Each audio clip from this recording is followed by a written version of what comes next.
It's hard to really like focus in on it because people are screaming, there's people crying around you, and you have like 3-minute window to get this photo. I mean, you're spending all the time going out there, but also you want to enjoy it with the people you're with too. Like, you might not get the shots you want, but at the same time, like, it's still going to be fine. You'll probably still get something amazing. It's a really fun experience. Everybody should experience it at least once.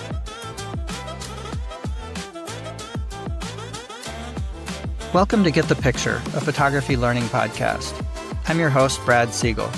Today, I'm welcoming back a guest for his second appearance on Get the Picture, Chris June. Chris talked to us before about how to get great photos of the Northern Lights. If you haven't seen that episode, go check it out. I'll include a link to that in the show notes. And today, I've invited Chris back to talk about photographing a similarly amazing astral phenomenon that can also be difficult to photograph, a solar eclipse. According to NASA, on August 12th, a solar eclipse will sweep across Greenland, Iceland, northern Russia, the Atlantic Ocean, Spain, and a small corner of Portugal. Yay, Portugal. Many other places in the northern hemisphere will experience a partial solar eclipse that day, including parts of the northern U.S., from Alaska to North Carolina, most of Canada, much of Europe, and northwestern Africa. For many along the western part of the eclipse path, like in mainland Europe and Africa, the sun will set while it's still partially eclipsed, creating an opportunity to see a sunset eclipse, which sounds even cooler. As a photographer who's living in Portugal, when I heard this, I got excited. So the first thing I did was I contacted my friend Chris about sharing with you all how you can get great photos of the solar eclipse safely. So without further ado, let's get into it. Welcome back to Get the Picture, Chris June. Thank you. Why don't we start with just a little bit about you and your photography background?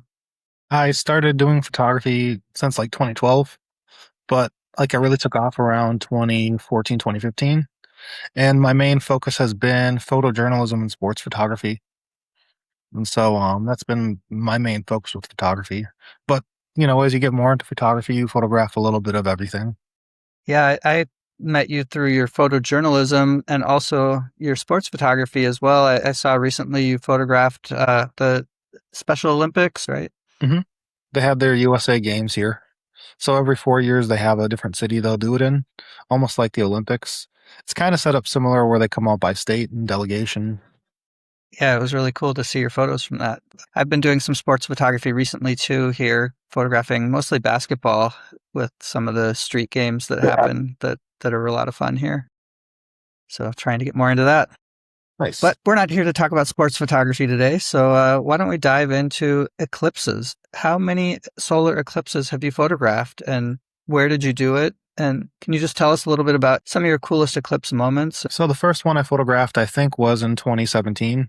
It was one of the two like Great American Eclipses. I don't know if the second one was considered that, but I went on a bus ride to Pawnee City, Nebraska. And I believe that's the city where Larry the Cable Guy grew up. That's their claim to fame. Okay. And I went down on a bus ride with a professor at a high school who teaches astronomy. And it was clouded over. It was raining. We thought we were going to miss it. But right as it started to hit totality, it started to open up and we were able to see it. So it went from like a downpour on a bus where you saw lightning the whole time and raining during the eclipse to like opening up just at the right time. I mean, they had Amish people making ice cream. They had polka music. I could do without the polka music, but yeah. But it was great. Then on the ride back, it was a massive traffic jam. And unfortunately, someone got in a car accident and lost their life on, I think, 35. So it was like massively held back and backed up. So, yep. Well, I think all of those things that you say definitely contribute to the realization that it's a major event when there is a solar eclipse and people take buses to other states or even fly to other states, and it just becomes a major happening. The second one was a bus ride where I drove out to Indianapolis, to the Indianapolis Speedway. That was where NASA had a bunch of experiments going on, and it was probably the best event in the country. Well, they had like actual astronauts coming out and speaking. They had an F1 car driving around the track. Were you able to photograph that one, like where the sky is clear enough? Mm-hmm. I mean, there wasn't any polka music, but that's the big difference between the two. Okay. So, what exactly is happening during a solar eclipse? So the moon is directly in between us and the sun, and so it casts like our shadow, and that creates the eclipse. And so for like the path of totality is right where the Earth is between the sun and the moon. And, I talked about it a little in my introduction, but can you say a bit more about why eclipses are only visible in certain places and who has the best chance of seeing it? Like, you said you had to drive to Indianapolis or to Nebraska to see the eclipse. Why couldn't you have just stayed in Minnesota and seen it? Because it's this fine line that like the sun casts a shadow with from it's like Earth shadow on the moon. And so if you're not in this specific little path, you might see like a partial eclipse, but you're not going to see full totality. So I guess all of that is because the Earth actually is round, despite the flat earthers' belief. And so therefore it's not going to look the same if you're in different places around the globe. Okay. And if you're on the center line, you'll get more time in full totality. But if you're outside of that path, you'll see like a partial eclipse, which is kind of what And like other areas are experiencing. and full totality just means that the moon is fully blocking the sun. Is that right? Yeah. Is so with full totality, I've seen pictures where you have the moon blocking the sun, but you have sort of, as we'd call it in photography, rim lighting, where the lighting of the sun has like a ring around the outside of the moon. Is that totality? Yeah. Yep. Okay. So you still see that rim of light during totality. Okay. How much do weather and sky conditions matter? Like you talked about rain and clouds, like what should you be watching for leading up to the event? You want it to be clear. Like if it's not clear skies, you're not going to see it. Kind of like with Northern Lights. I think if there's some high clouds, you'll be able to see it because that was the first year. But if it's low clouds, you're pretty much out of luck. And then you basically spent all that time going to a place to not get what you came for. And it's hard to predict because you're booking hotels like sometimes a year or more in advance, and like you don't know what the weather conditions are going to be like. You can sort of do all of that research to find a place where hopefully the weather is most likely to be clear, but Mhm. of course, you can never fully predict the weather. I know the first guy I went to that kind of guided the Eclipse tour. He was on a cruise, the last one I think, because at least the cruise ship can go to where it's going to be clear. Like he's seen like probably a dozen of them in his life, so he's kind of an addict for them. So in the way that some people are weather chasers, that he's like an eclipse chaser. Hmm. That's I mean, cool. it works out if you plan to go. Just don't do it just for the eclipse. Do it to make a vacation out of it, because you're not going to want to be driving like right after an eclipse gets out, because it's going to be so packed and the roads are going to be crowded, and especially in Europe and different places that might be able to see it, where the roads aren't as big as ours and highways aren't as built up. Because I don't think someone from the U.S. would really think about that beforehand. Maybe. Right. Well, and also in Europe, it's generally easy for people to get between countries because the countries are closer together than the U.S. with its neighbors. So you not just get people from Spain going to see it in Spain, you get people from all over Europe and even from the U.S. and other places. Yeah, so that's good advice. So before we start getting into the nitty gritty of the photography, let's talk about safety. Why can photographing the sun be dangerous for both our eyes and our camera equipment? Because looking, I mean, anytime you look into the sun, it's a bad idea. You could lose your sight with it. I mean, unless you're a certain president who decides to look up right at the sun that's happening and pointing. But when you're looking through a camera, you have the lens magnifying light. And so, like, when you have like a big lens, you basically want to have it be there's a bunch of glass in here, and that basically magnifies it. Think of like almost like ants to where like you use the magnifying glass, but like light's going to be magnified through this. And if the sun's going through it, it can not only hurt your eyes more, it could also hurt your sensors. Now, with mirrorless cameras, it's not as big of a deal because you're not looking, it's not a big deal for your eyes when you're looking through the eyepiece because you're not having light reflecting off of a mirror, but you could still damage your camera from it. The same thing goes for your camera sensor when light's magnified, almost like when you use the magnifying glass to burn ants. I've never done that, but uh, people do it, I guess. And that'll also do the same thing to your camera sensor, which could break it. And also, your camera lens can get damaged too from it. So, what protection should people use when viewing the eclipse with your eyes and when photographing it?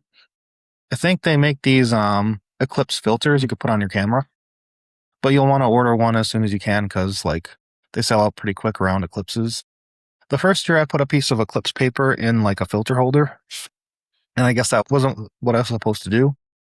But if you can put it ideally on the front element, then that should work. If you can get a piece big enough.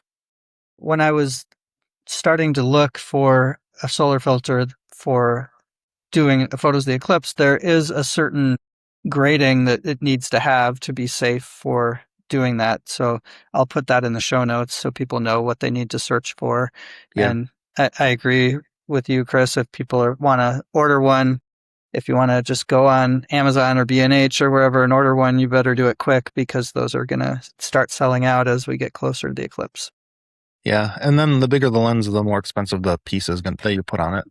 So I think once you start to get to those big white lenses, it's really hard to find something. A lot of people will take a welding plate and put it on, but the issue is it's not made to do photography through. So everybody that thinks they're smart doing it, you're destroying your image quality by having a piece of like glass that's not made for that on top of it. I mean, it's like whenever you're buying a filter for your camera, they say if you buy expensive lenses, you want a good piece of glass on top of it. But to have a welding plate, I don't know what kind of image you're going to get from it. So, Okay. and I did faster shutter speeds with it. Also, the thing is, when the totality hits, you want to take that plate off. So, like, you don't want to necessarily have it on during when totality hits, because then it's not really an issue. It's only when it's in the partial phase that you got to worry about it. So, if you don't have it, you can always just not photograph it till totality hits.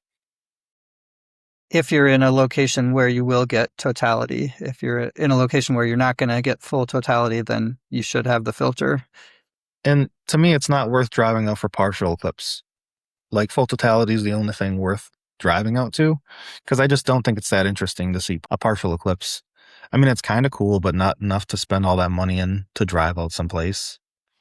I've seen images, where the sun looks like a partial moon, that is kind of cool, but yeah, it's something you've seen a million times with the moon. So you started mentioning some equipment. Let's talk about that a little bit. Like what focal length and lens have you used and do you recommend people using for a mirrorless camera or DSLR camera?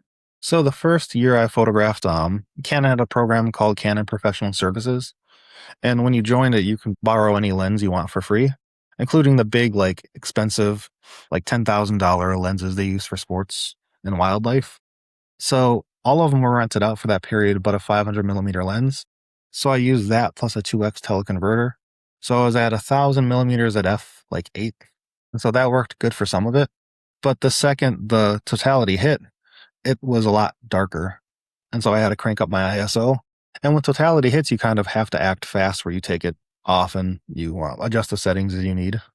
And that's because totality doesn't last very long, right? Like how long does it usually last?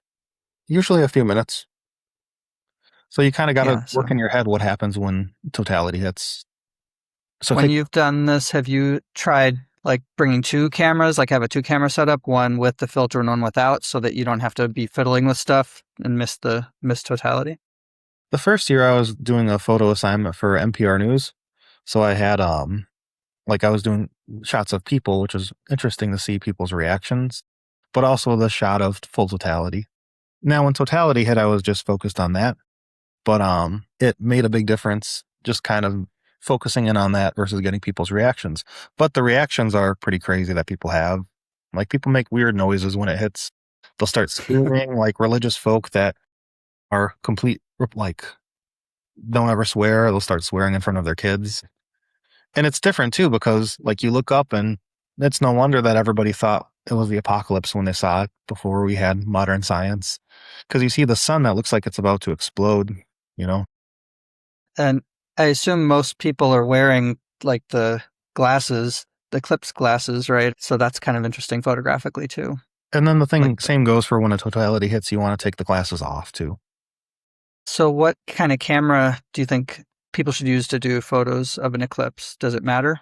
Not as much. I mean, mirrorless or DSLR is fine. Your phone could work for some of it, but I think it's more or less like use a good camera if you can.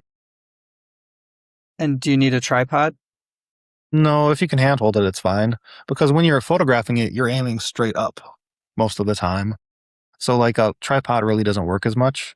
And I think part of the reason people get burnt out sensors is they have it aimed the whole time at the sun. I kind of did things wrong where I put it in the back. Like these lenses have like a filter that pulls out. So I put it in that. Okay. So, and this is kind of like what I was using back then. It's only like 100 millimeters longer, but What lens is that? it is a 600 millimeter f4. Okay. 600 And millimeter believe it or f4. not, it's not like I bought that used. It wasn't all that much more than this because I got that when I had more DSLR setup before I had a mirrorless. And then that's more of like a versatile lens I could bring with. So you're saying that if you have a lens where the filter can go in the back like that, or you can screw it onto the front of the lens, it's better to screw it onto the front of the lens. Hmm. And if you don't have anything to put on the front, if you're willing to take that risk of potentially breaking your lens, short bursts. And what's nice about it is when totality hits, you can just pull this guy out. You just don't want longer shutter speeds. You don't want it to be on a tripod aimed up at it. Some people do, but they have the right corrective pieces to put on their cameras. Mm-hmm. So you're using, you said like a 600 millimeter lens with a 2x teleconverter. So basically, it's like when I've done photos of the moon, you want to get as long of a lens as possible to get as close as possible.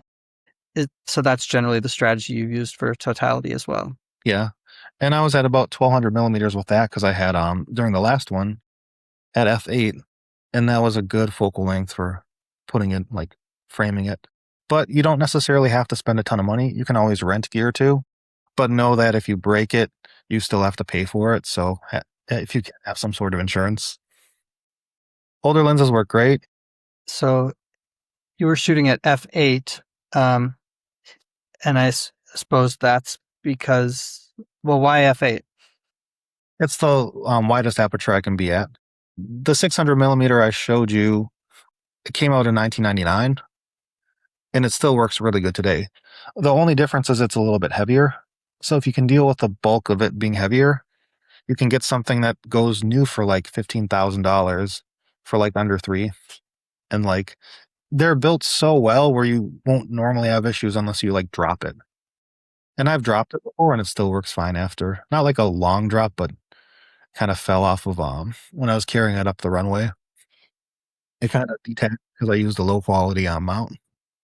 I've done shots of the full moon before, not an eclipse, but just moon shots. I've used old Canon 70 to 210 millimeter lens, manual lens from the film days with a 2x teleconverter and of course manual focus, and that worked great actually. And that lens, at least when I got it, I don't know, 7-8 years ago, I got it under $100. So you can get cheaper equipment if you're willing to get manual Yeah. older lenses.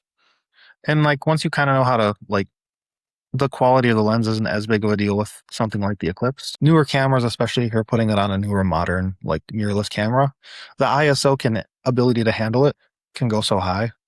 So you could be at like 3200, 6400 ISO and it'd be fine. And the only time you're going to worry about that is once totality hits. So you mentioned briefly that it's possible to do a photo of a solar eclipse with your phone. Can you go into a little more detail about that? Like if all you have is your phone, what can you do with the phone to get the best possible picture? On the lenses, most cameras will have like a few lenses on it. So like three. So that one might be like the long one because the manufacturer started to realize that like if you want to zoom in, you're not actually zooming in on the photo. You're just basically cropping in. That's why when you're taking a photo and you zoom in on older phones that only had one camera, it got really grainy all of a sudden because you're cropping in. I mean, you could take the photo and just zoom in after and you'd have the same effect or crop in Mm-hmm. after. But like you just want to do a longer one with that. And then And some so if people, somebody's never gone into their phone settings to manually choose that lens, generally you should be able to do that in your camera app on the phone. You don't need to download a separate app, right? I mean, you just go to like zoom in and that'll get to like the 5x camera. It'll automatically select that lens once you zoom in a certain Yeah, you amount. hit 5 and don't even zoom in anymore because that you're not really adding anything to it.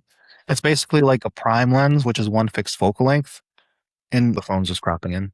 And that's why when you try and zoom in more than that, it just gets more and more pixelated because you're just getting a smaller and smaller section of the sensor. Yep. And Okay. some people put So, Eclipse papers, like you can take a glass on this, it's small enough, where you just take the Eclipse viewing glasses and put the piece of paper in it. Just get yourself an extra glass, like eyeglass from it. And then with the Eclipse glass paper, you can basically, you'd have two people could have it for that because one for each person. Then you basically just tape it on it. But then again, you want to remember once totality hits, take it off. And then you basically, you'll get the Eclipse. But once totality hits, you got to be prepared to how you're going to react too. Because it might be so beautiful, so hard to look away where you just want to experience it. And I mean, that's what the instructor that brought everybody out the first year said was if you've never been to one, just enjoy it how it is. Because I mean, unless you have professional photography experience and a big lens, you probably aren't getting as great of a photo as you think you would. Nowadays, like you can buy lenses like a 150 to 600 for fairly cheap. Like Tamron makes one that's good. I think Sigma makes one too. If you just mhm. get one of those, that'll be probably good enough to get really good photos. You just got to remember to get something that'll go on top of it. Because I think the camera shops all complain about like them getting flooded with repairs of people that didn't do things right after eclipses. So, are there any apps or websites or tools that you've used or that you'd recommend for planning where to go and when to be there and how to prep? Not really. I mean, you want to sort of pick your location and then have some backups. I don't know how the roads are in Portugal and other places in Europe. It might be harder to get to different spots, but like sort of try to plan out where you want to go.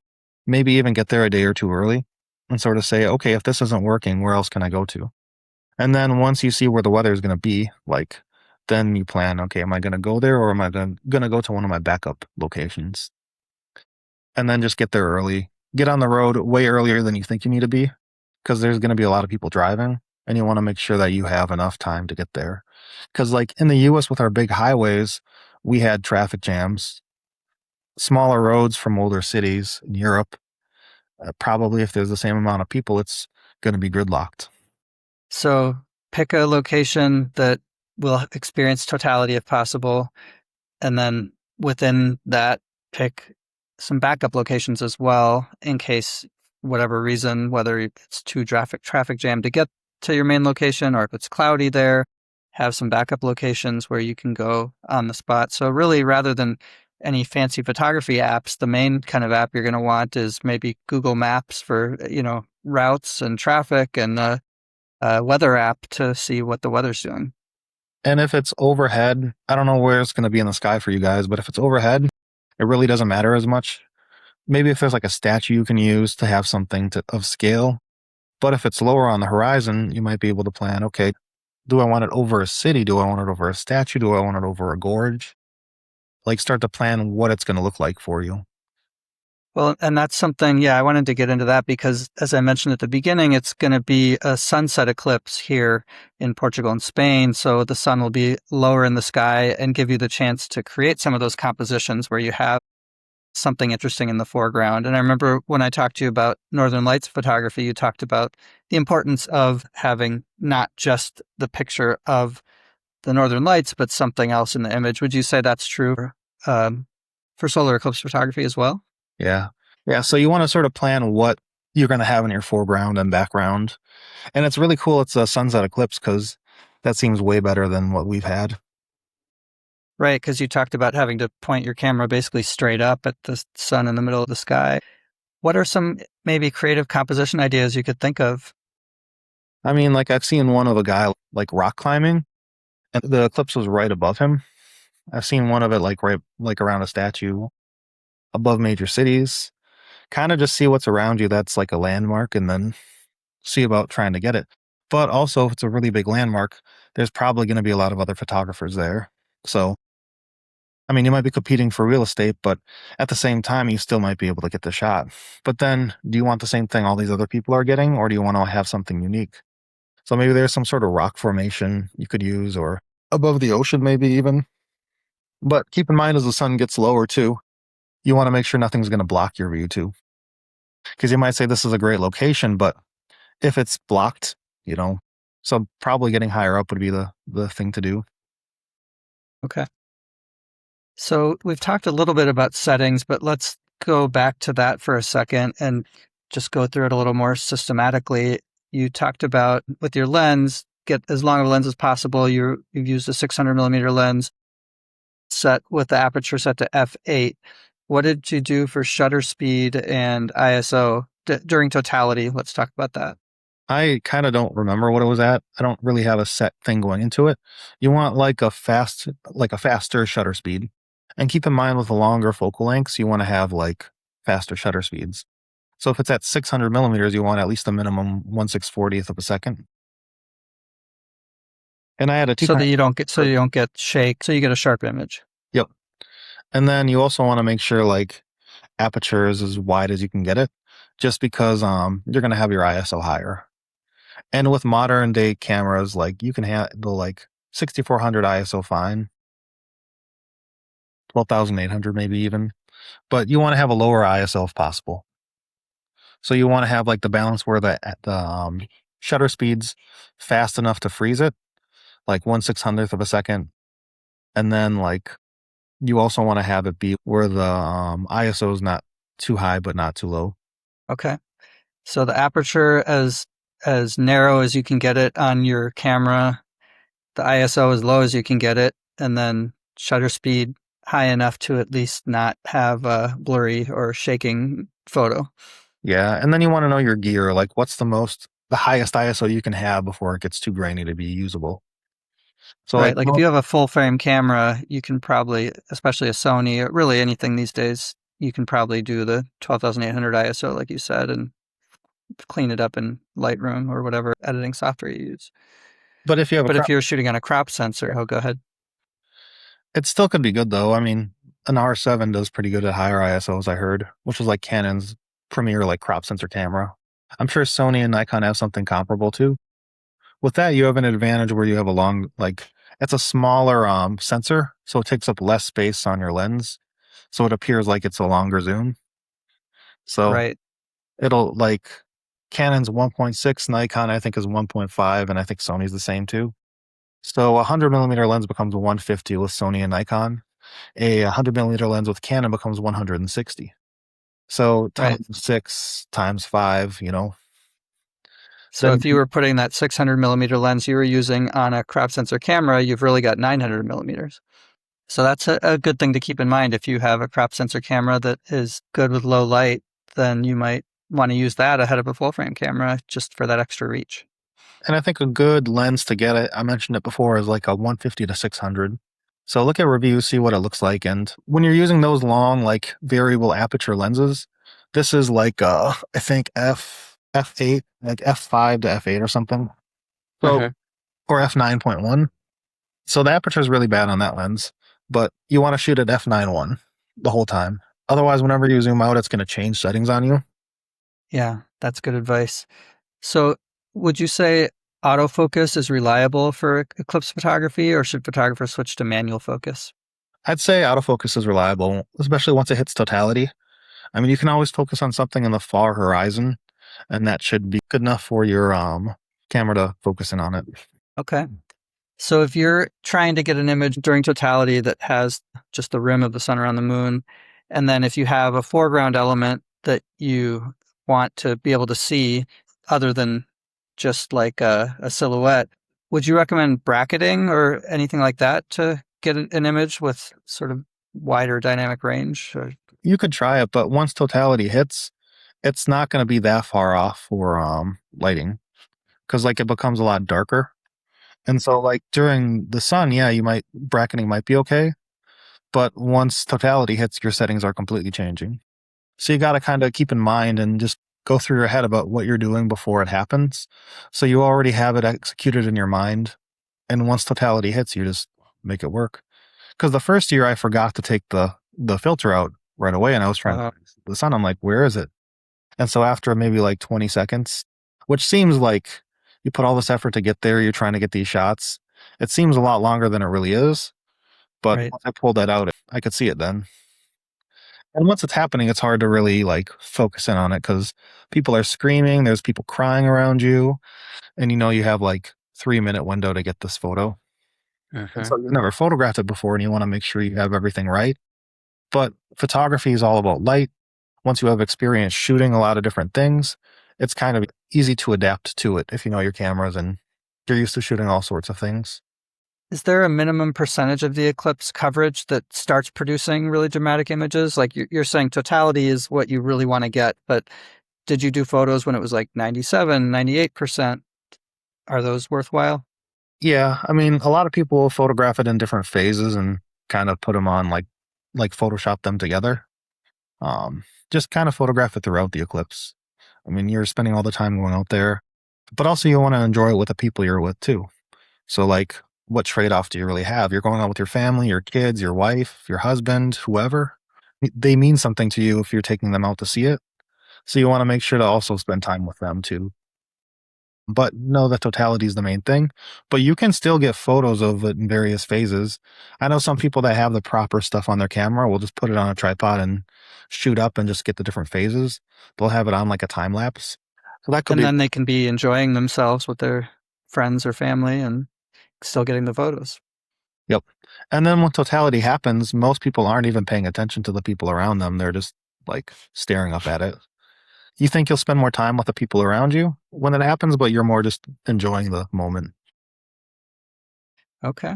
I think that's great advice because so much of what is wonderful about photography is, yes, of course, you want to get the best photo you can of whatever you're photographing, but you're there having an experience and anyone can Google or can now ChatGPT and generate an image of a totality solar eclipse. Fine, but you're actually there experiencing it. So you should be there mentally experiencing it too. And prepare stuff like food and water too. You want to make sure that you have everything you need, like maybe even toilet paper, depending on how remote your spot is. But like just plan it like to have everything you need during that time period and be prepared to wait thereafter too. Because like everybody's gonna leave at the same time. And like I'd rather just enjoy a place and hang out somewhere rather than going on the road. Like during the one in Indianapolis, I just edited photos in the press box and while everybody else was fighting traffic, I was able to relax and edit my photos and file them, get them out right away. It's kind of like leaving a big arena concert or a big sporting event and everyone's trying to leave at the same time. And then you're just sitting there in your car. I'd Yeah. rather just wait, be the last person to leave, but not have to struggle to fight traffic and get a spot to save like 10 seconds and get stuck behind everybody. It's like the Super Bowl when it came to Minneapolis, like everybody paid $100 or more to park in the closest lot. And you never want to do that for a big event like that because all the buses also parked in it. And so while they're trying to leave after paying $100, they were probably some of the last people to get out of it because proximity isn't always going to have you leave the fastest. Right. You're then blocked in by everyone else around you. And they could have walked like 5, 10 blocks in a neighborhood, paid a meter, and not had to worry about getting stuck in traffic and just had clear sailing out of there versus trying to take the same highway everybody else was taking. So get So to know if, the small roads around you too. And don't park where everybody else is going to park if you're going to like a big event. Mhm, Sometimes walking a few blocks is more convenient. I agree. So if a beginner or somebody who hasn't photographed an eclipse before is listening to this or watching this podcast, and if they just remember like one or two or three things before August 12th, what would you want them to remember? Make sure you have everything you need beforehand, like get your Eclipse glasses, get your Eclipse paper for your lenses, and then you want to have your food and water ready, have your location ready ahead of time. Make sure all that's set. You don't really want to go into it last minute and say, okay, where do I go now? Because then you'll already kind of be behind everybody else. I'd say kind of get to know shutter speeds a little bit, get to know your camera, experiment with different higher ISOs and like lower light, because you got to prepare for it to be like when it's partial eclipse, it's really bright out. But once totality hits, it's going to get really dark. And then just sort of have that experience, get to know the highest ISO, and then I would say just plan to have fun. Don't be so serious about it. You might not get the shots you want, but at the same time, it's still going to be fine. You'll probably still get something amazing, and you'll probably surprise yourself with what you'll get. Just make sure you prep ahead of time to know what you're getting into and to get your spot and to know where it's going to be. And I think some apps can kind of show where the sun's going to set, so that could be useful too. But if you kind of know where it's going to set on the horizon, then you can kind of sort of guess. And there are apps for that, like Photo Pills is one that I've used that can do a lot of different things, but one of them is it shows you where the sun and the moon are going to be in the sky at different times. And so you can map out where you should be to get the view of that you want to get. And you don't need the best gear either. Like, I have that big lens that's really sharp, but it's really heavy and it's inconvenient for most shoots. And it's expensive even if you're getting a used copy that's older. You can get something for much cheaper used that's like a 150 to 600 or 1 to 400, and that'll work pretty good for what you're trying to do.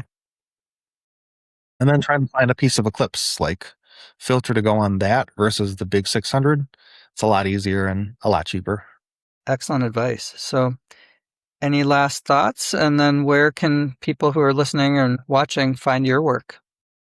I would say just enjoy yourself. It's a really fun experience. Everybody should experience it at least once. And just on Facebook, I guess, or whatever newspaper licenses my stuff. All right. Thanks so much, Chris. I really appreciate you sharing your experience and knowledge about photographing solar eclipses. And thanks to everyone who's been listening or watching from wherever you're listening or watching from. I hope you're able to get out on August 12th and get photos of the eclipse. And if you can, please like, subscribe, support Get the Picture so we can keep bringing you this important information to help you get the picture. Thank you.